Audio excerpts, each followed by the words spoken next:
안녕하십니까. ISO 29119 소프트웨어 표준에서 테스트 프로세스 중에 테스트 관리 프로세스를 설명하게 될 에이조 노선동입니다.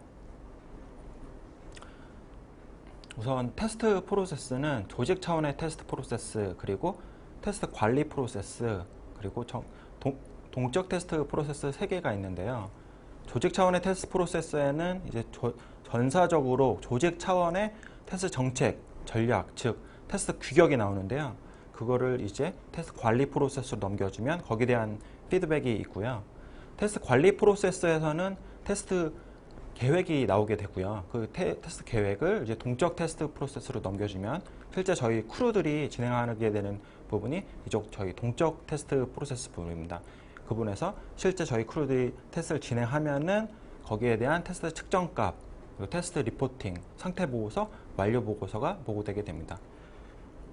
그 다음은 조직 차원의 테스트 프로세스에서는 이제 전사적으로 적용하게 되는 테스트 정책, 전략, 테스트 규격을 사용하고 관리하게 되는 프로세스고요. 테스트 관리 프로세스는 이제 테스트를 관리하게 되는 테스트 계획을 계획하는 프로세스, 모니터링, 제어 프로세스, 그리고 완료 프로세스가 있습니다. 그 다음으로는 동적 테스트 프로세스가 있는데요. 동적으로 테스트를 수행하는 프로세스입니다. 이 부분이 저희 크루들이 많이 사용하는 부분이고요. 오늘 말씀드릴 부분은 이 가운데 테스트 관리 프로세스입니다. 테스트 관리 프로세스에서는 테스트 계획 프로세스, 테스트 모니터링 제어 프로세스, 테스트 완료 프로세스가 있는데요. 테스트 계획에서 테스트 계획이 만들어지면 이제 테스트 모니터링 제어 부분에서 감시를 하고 제어를 하게 됩니다. 여기에서 뭐 업데이트가 필요하다 그러면 실제적으로 테스트 계획을 업데이트하게 되고요.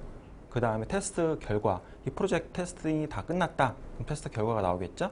그러면 테스트 완료 프로세스에서 이제 테스트 완료 보고서가 제출되게 됩니다.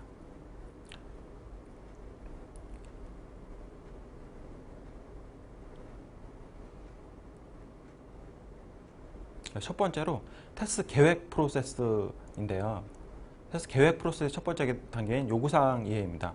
저희가 산에 갈 때 어떤 산으로 갈 것이냐, 왜 갈 것이냐, 이 산에 갈 때 등반할 때 할당된 예산이 있잖아요. 그거를 먼저 파악하게 되죠.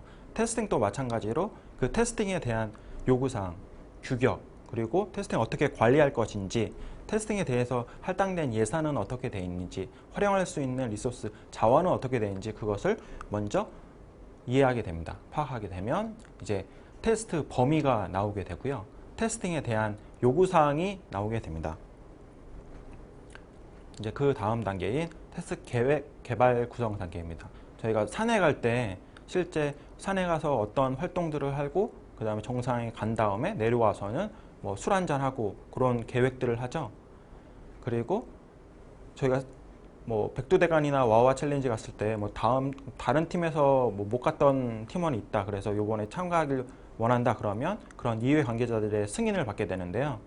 테스팅도 마찬가지로 테스팅의 수행에 필요한 것들을 이제 확인하고 계획하게 되고요. 뭐 개발팀, 기획팀, 품질팀 이런 각각 이해 관계자들이 모여서 테스팅한 활동들, 그리고 일정, 그리고 참가자들을 승인하게 됩니다. 이 프로젝트는 뭐 서드파티에서 다른 회사 것을 이제 저희가 가져옵니다. 그러면 이 회사분이 참여해서 테스팅 계획에 들어와야 될 것 같습니다. 그러면 각각 이해 관계자들의 승인을 받아서 참가를 하게 됩니다. 그러면 테스트 계획, 개발 일정이 나오게 되고요. 그 다음 단계 이제 리스크 식별 및 분석입니다. 저희가 등반을 할 때 이제 다칠 수가 있잖아요. 그런 리스크를 먼저 확인을 하고 분석을 하게 됩니다. 소프트웨어 테스팅도 마찬가지로 테스팅 할 때에 대한 리스크, 관련된 리스크들을 확인하고 식별하게 됩니다. 그러면 이제 분석된 리스크들이 나오겠죠. 그러면 이 리스크가 있는데 저희가 백두대간을 갈 때 히말라야를 올라가게 된다. 그러면 리스크가 있잖아요. 제가 되게 약골이거든요. 그래서 그러면 완화할 수 있는 방법은 이제 조깅을 하는 거겠죠. 테스팅도 마찬가지로 이제 이 리스크에 대한 유형, 분류 어느 정도 노출이 되느냐 그 수위에 기초해서 리스크 완화 방법을 식별하게 됩니다. 그러면 이제 리스크 완화 방법들이 나오게 되고요. 그 다음에 저희가 등반을 할 때 여러 가지 장비가 필요하잖아요. 테스팅도 마찬가지로 테스팅에 필요한 테스트 데이터, 테스팅 환경, 어떤 뭐 성능 툴이 필요하다, 그런 요구사항들을 알게 되죠. 그래서 거기 자원에 기초해서 어느 정도의 추정치가 나오는지 파악을 하게 됩니다. 그러면 저희 테스트 전략이 나오는데요. 어떤 테스트 기법으로 설계를 할 거냐, 이 프로젝트는 실제 기간이 짧기 때문에 리스크, 뭐 크리티컬 결함이 없고 통과율이 뭐 60% 된다. 그러면 이제 테스트 완료를 하겠다. 그런 기준들이 나오겠죠. 다음으로는 이제 인력 일정 결정입니다. 저희가 등반을 할 때 저희가 활용할 수 있는 짐꾼들, 세파는 몇 명인지, 일정 어떻게 되는지 거기에 따라서 일정을 정하게 되는데요. 오전은 여기까지 가고 오후에는 여기까지 가야겠다. 그런 활동을 스케줄하게 됩니다. 테스팅도 마찬가지로 테스트 전략에 기재된 테스트를 실시하게 되는데요. 이 부분은 저희가 이제 SDM 분들이 제안서를 쓸 때 저희가 테스팅을 어떻게 하고 초급 인원 몇 명, 중급 인원 몇 명 하겠다. 그럴 때 저희가 적용이 되겠죠. 그러면 이제 일정 및 인력 프로필이 나오게 됩니다. 저희가 등반을 할 때 등반 계획서를 작성해서 제출하게 되는데요. 테스팅도 마찬가지로 전에 이제 테스트 전략 설계된 전략, 그리고 인력 일정 결정에서 나왔던 합의된 사항들을 이제 기록을 하게 됩니다.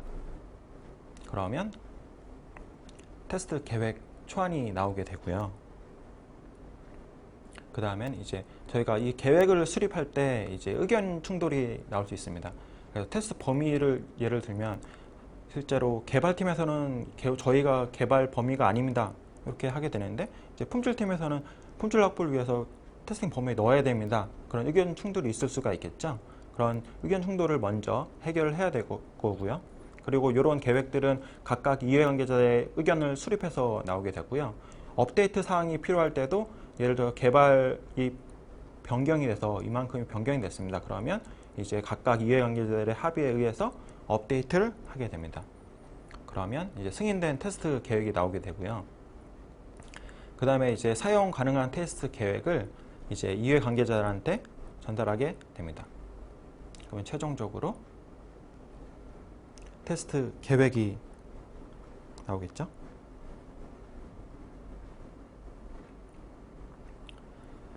이제 테스트 계획 프로세스에서 테스트 계획이 나왔는데요. 그 다음 단계인 테스트 모니터링 및 제어를 설명드리겠습니다.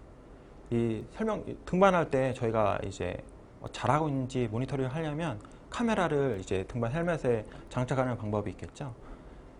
마찬가지로 테스팅에서도 테스트 계획, 테스트 상태 보고, 테스트 통계 수집 같은 모니터링 활동들을 테스트 규격에 배치를 하게 됩니다. 그리고 신규 변경된 리스크를 식별하게 되고요. 실제적으로 이제 크루들이 테스트를 측정을 하게 되고요. 그 모니터링 방법은 어떻게 할 것이냐?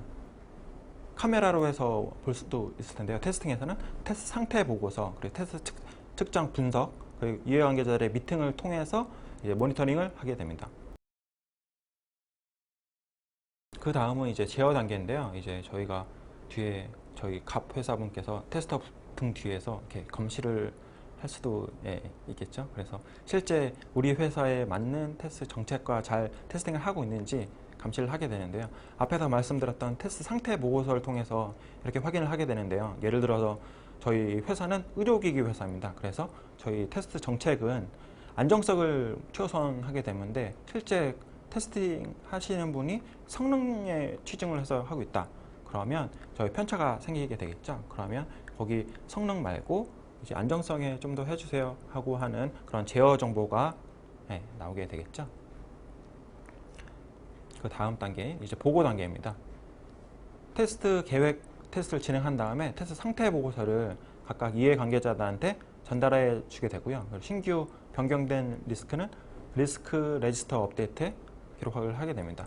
그러면 테스트 상태 보고가 나오게 되고요. 그러면 이제 제어 단계도 없고 테스트가 다 끝났다. 전체 테스팅이 다 끝났다. 그러면 테스트 완료가 되겠죠. 그 다음에 이제 마지막 단계인 테스트 완료 프로세스입니다. 저희가 등반을 갔다 오게 되면은 각각 장비나 이런 것도 나중에 사용하기 위해서 이제 보관을 하게 되죠. 테스팅도 마찬가지로 이제 나중에 유용하게 사용할 수 있는 것들, 리그션 테스트나 회기 테스트 할 때 이제 그때 활용할 수 있는 테스트 데이터나 테스트 환경, 뭐 테스팅에 사용할 수 있다, 없다 여부를 기록하게 되고요. 다른 프로젝트에 뭐 재사용할 수 있는지 여부를 적게 됩니다. 그 다음에 테스트 환경 정리인데요. 저희 등반 갔다 오면은 이제 많이 더러워져겠죠. 그러면 등반 장비를 정비를 해야 될 거잖아요. 테스팅도 마찬가지로 사전에 유형들 합의된 대로 환경을 복원을 하는 겁니다. 예를 들어서 하드웨어나 소프트웨어 세팅을 복원하는 게 있습니다. 다음 단계는 이제 교훈 확인인데요. 저희가 등반을 하게 되면은 이제 교훈이 생기잖아요. 어떤 건 잘했고 어떤 건 못했다. 그래서 잘함, 잘못함 그런 이제 다른 프로세스에서 뭐 권장 프로세스는 뭐다 이런 게 나오겠죠. 그 다음은 테스트 완료 보고입니다. 저희가 와와 챌린지를 갔다 오면은 인트라넷에 이제 잘 갔다 왔습니다 하고 소감문을 올리잖아요. 테스팅은 마찬가지로 이제 테스팅 계획, 테스트 상태 보고서, 완료 보고서, 그리고 어떤 일들이 일어났다 인스턴트 보고서를 이제 보고를 하게 됩니다. 그다음에 이제 테스트 완료 보고서로 끝이 나게 됩니다. 네, 감사합니다.